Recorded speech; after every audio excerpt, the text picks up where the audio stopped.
Test playing দেশগুলোর মধ্যে চলতি বছর টি-20-তে কোন দেশের মিডল অর্ডার সবচেয়ে বাজে স্ট্রাইক রেটে ব্যাট করেছে, সবচেয়ে খারাপ পারফরমেন্স করেছে বলেন তো? আপনি জানেন বাংলাদেশ। জাকের আলী অনিক, নুরুল হাসান সোহান, তাওহিদ হৃদয় এবং শামীম হোসেন পাটোয়ারিরা মিলে এই ঘটনাটা ঘটিয়েছেন এবং এই ঘটনার বিপরীতে বাংলাদেশ টিমও টি-20-তে তাদের হিস্ট্রির সেরা বছর কাটিয়েছে। 30 ম্যাচ খেলে অর্ধেক জিতেছে। শুধু তাই না, আপনারা এর মধ্যে জানেন যে বাংলাদেশ টিম এই বছর 206টা ছক্কা মেরেছে এবং বাংলাদেশ টিম গড়ে 127 স্ট্রাইক রেটে এই বছর ব্যাটাররা রান তুলেছে, যেটা সর্বোচ্চ রেকর্ড। এই ঘটনার পেছনে যারা মূল কাজ করেছেন তাদেরকে ধন্যবাদ দিন। স্পেসিফিক্যালি না, ব্যাটসম্যানদের আগে আমি বোলারদের কথা বলবো।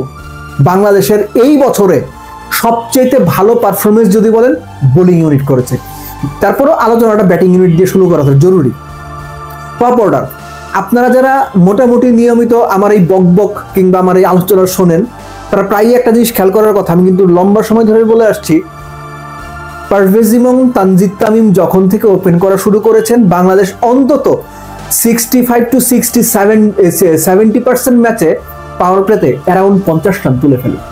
তার প্রমাণ 775 রান করেছেন তামিম এই বছর, 8টা 50, 135 তার স্ট্রাইক রেট।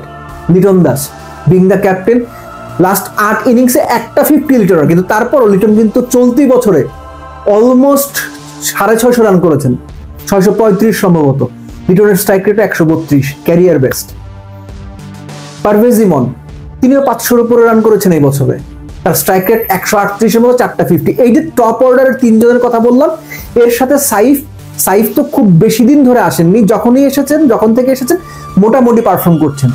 অর্থাৎ বাংলাদেশে যে সবচেয়ে বেশি ছক্কা মেরেছে, 127 স্ট্রাইক রেটে রান করেছে, এর সবকিছুই হয়েছে টপ অর্ডারের কারণে। ডুবিয়েছে মিডল অর্ডার গড়ে 100 স্ট্রাইক রেটও রান করতে পারেনি।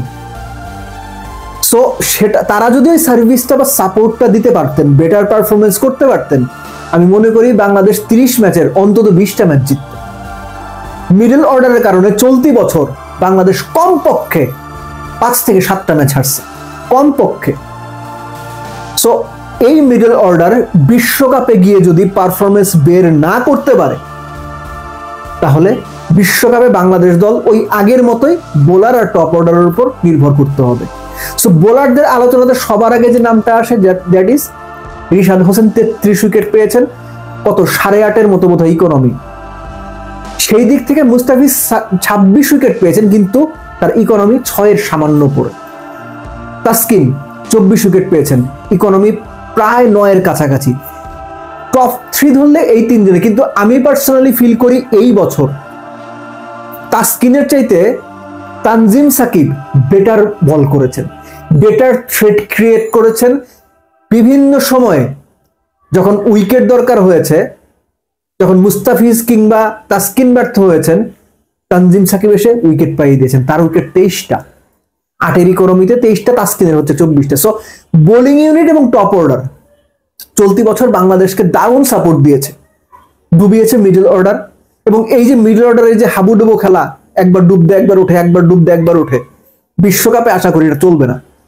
বরং তারা ওই স্রোতের মতোই টপ অর্ডারের পেছনে যাবেন, পারফর্ম করতে যাবেন। সেটা যদি তারা করতে না পারেন, বিশ্বকাপে কিন্তু মিডল অর্ডার না, বিশ্বকাপে তো সবাইকেই ভালো করতে হবে, বাট স্পেসিফিক্যালি যেভাবে মিডল অর্ডারের ব্যর্থতা টপ অর্ডারের ভালো করা বা বোলারদের ভালো করার কারণে আড়ালে পড়ে গেছে বা চাপা পড়ে যাচ্ছে বা সেভাবে সমালোচনা হচ্ছে না, বিশ্বকাপে কিন্তু আপনি পার পাবেন না।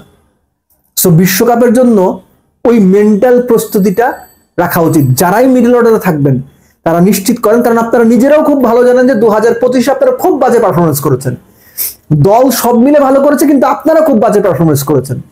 সেই ধারাবাহিকতা থেকে, বাজে পারফরমেন্সের ধারাবাহিকতা থেকে নিজেদেরকে বের করার দায়িত্বটা অবশ্যই মিডল অর্ডারে যারা থাকবেন আপনাদের। আশা করি বিশ্বকাপে আপনারা ভালো পারফরমেন্স করবেন এবং নিজেদেরকে বাজে পারফরমেন্সের যে বৃত্তটা আছে সেখান থেকে নিজেদের টেনে তোলার চ্যালেঞ্জটা নিজেরাই নেবেন।